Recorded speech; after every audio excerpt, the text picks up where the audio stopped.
Who is the new Israeli leader Naftali Bennett, and what will be his approach to the Temple Mount? Christians, at least many of them, who long for the return of Jesus were deeply saddened by the possible change in government in Israel, but maybe they shouldn't be. Maybe the potential new Prime Minister, Naftali Bennett, will bring changes to the policies of the Temple Mount that will hasten the Lord's return, changes that will bring about the prophecies sooner. That's what we're talking about today, and we're starting right now. After Israel held its fourth election in 2 years, Bennett, who leads the far-right Yamina party, entered talks with the center-left bloc that forms the main opposition to Netanyahu, and it appears they will form a government together and oust Netanyahu. Those who have supported Netanyahu over the years should carefully consider that much prayer and fasting has gone into the election and formation of a government in Israel. So the changes that we are seeing are permitted by God for his ultimate will and plan. So who is Naftali Bennett, and what can we expect from him in terms of the Temple Mount and the dividing of the land? We decided the best way to know what he will be like is to quote what he has already said about himself and about the dividing of the land, Israeli security, and, most important, the Temple Mount. First, a shout out to two of our channel's advisors, Fisherman and Michael Tarrant, for their help on this video. Now, let's take a look at Bennett. He is the son of American parents and is what many would call a far-right nationalist who opposes Palestinian statehood or self-determination of any kind. In 2013, he told the New Yorker magazine, "I will do everything in my power forever to fight against a Palestinian state being founded in the land of Israel." That should tell you all you need to know about his position on dividing the land. Now, Bennett is a no-holds-barred type of person. Maybe with this type of attitude about law and order, the Palestinians actually may have no choice but to make a deal with Israel. Bennett has said in a DW News interview, "When hundreds of Muslims, of radical Islamic terrorists, are out to kill me and my family, yes, I will defend myself. And you know what? I'm not going to apologize for it. I am proud of it." End of quote. So Israeli security shouldn't probably be a problem either. Looks like he'll do whatever it takes to keep Israel secure.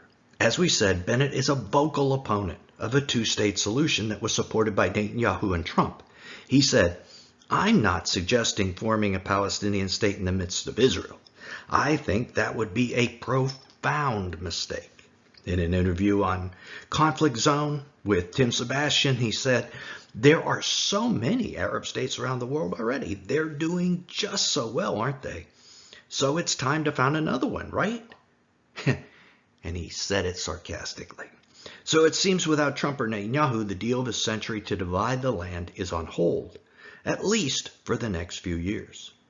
Now, Bennett's position can be summed up by this statement: "We have to realize that no one is going anywhere. The Jews are here to stay. The Arabs are here to stay. We have to live together." The fact that there are actually Arabs in his coalition government should say quite a lot as well. In regards to Jerusalem and the Temple Mount, Bennett also advocates increased Jewish control over the Mount. He told a meeting of the Conference of Presidents and major Jewish organizations that he had already taken measures that would ultimately influence the eastern side of Jerusalem, and that would of course include the Temple Mount. What exactly he's working on wasn't completely clear. He has also said, quote, "The only place in the Middle East that exercises full religious rights for all religions, Christianity, Muslims, and Jews, is Israel." And he adds, "The Temple Mount is the holiest place on earth for Jews. No one should tell us how to govern the Temple Mount." So based on these prior statements, I think one can expect a single aspect of the deal of century to live on. And that aspect will be to change Temple Mount control from Jordan and its Palestinian ties to Saudi Arabia and its ties with the Abraham Accord nations and Israel.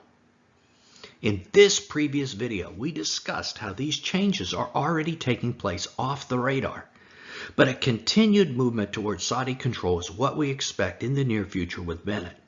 The link to that other video is in the description. Bennett is an Orthodox Jew and will probably be a great advocate for Jewish worship on the Temple Mount.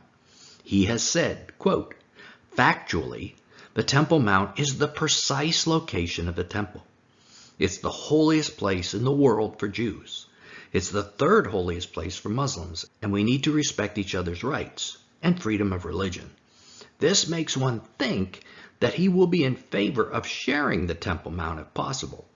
This will favor the start of sacrifices on a mobile altar, but probably not favor the building of a temple anytime soon." Netanyahu, of course, refused the request for Temple Mount sacrifices time and time again. Christians need to keep an eye on Bennett because he may be just the Prime Minister to approve such sacrifices. And once they begin, then it's only a matter of time until the Antichrist takes them away at the midpoint of the 70th week of Daniel. And all of us know what that means, the Great Tribulation. The fact that when Bennett formed this government in opposition to Benjamin Netanyahu, he incorporated leftists and Arabs into his government in order to do it. What impact will that have on his ability to change important Temple Mount policies, including the beginning of sacrifices and, like we said, even possibly the building of a temple? We don't know quite yet. But this channel thinks it may actually bode in favor, not against sacrifices, as we just said. Maybe he will have negotiated a balanced solution within his own government before coming forward with any solution. So we think the chance of those things happening is actually increased, not decreased. What about some other issues? What about Iran? Bennett was defense minister under Netanyahu, so Israel's current stand on Iran should probably be unchanged. Here's what he had to say about Iran. Wait till you hear this. Quote, "We have moved from blocking Iran's entrenchment in Syria to forcing it out of there. We will not stop. We will not allow more strategic threats to grow just across our borders without taking action. We will continue to take the fight to be enemy territory." End of quote. Sounds like he will not be very weak on Iran. In this government, Bennett and liberal politician Yair Lapid will each have an effective veto on policy. So we don't expect that a new Israeli government will undertake some kind of drastic moves with regard to the Palestinians or the West Bank that would stir up the U.S. administration. Bennett's government will likely moderate the USA position on Israel, actually. Lapid wants to be more sensitive to democratic concerns, while Bennett will see those concerns as sometimes inappropriate American involvement in the internal affairs of Israel. So the balance between the two will make it unlikely that we're going to see a major falling out between U.S. President Joe Biden and Bennett. Now, one thing in this video that may have caught your attention is Bennett saying that the Temple Mount is the exact precise site of the historic temples. Is there any archaeological evidence for what he just said? Click right here to keep watching and see the archaeological evidence for Solomon's temple that are still visible. Till then, this is Nelson, and we'll see you there.